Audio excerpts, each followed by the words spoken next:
but we all know what's coming here. It's been the same thing that's been happening for the past couple of weeks. Taker sets up Jarrett in the corner. The lights go out. The place goes nuts.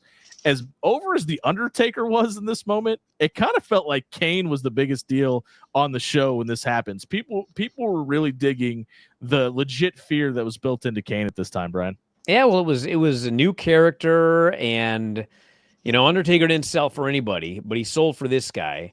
And they picked the right guy. Glenn Jacobs was a great Kane. He had the Undertaker mannerisms down. He was a big dude. They put on the lifts, so he was basically the same height. And he did a great. I mean, think about how many fake Undertakers they had. He was a much better Kane. He was a much better Kane than Luke Gallows was. That's for sure. Yeah, they had all sorts of guys. He had that fake Undertaker for a while in like '95, and being the Undertaker, it's like a great gimmick. But Mark Calloway was, he was the right guy. And they happened to pick the right guy for The Undertaker, and they picked the right guy for Kane. And people saw him as a real threat. And the match itself was like, God, I was watching this match, and,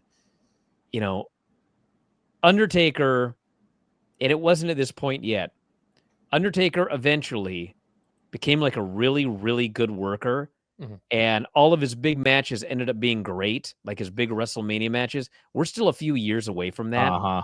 God, this match was just like, it was so slow. It was just a plodding match. It was like every Undertaker match where it's like, you beat the guy, you beat the guy, you beat the guy, you beat the guy.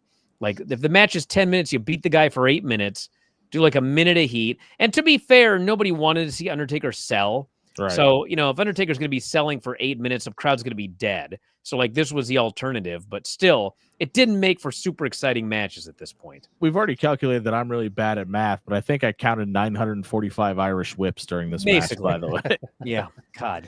Yeah, the only heat that Jarrett got lasted a minute, and then here comes Kane. Like, there's another one, just not really a definitive finish, and not much even of a comeback. And I don't know. I just, the only thing I liked about the match is that the crowd was throughout the most of it, but once his gong hit, like that's what they're into the dong, dude. That was just a glimpse into what Analyzing Attitude has to offer. If you liked what you saw here, here's what we suggest next for you. And if you're not down with that, we got 2 words for you: like and subscribe.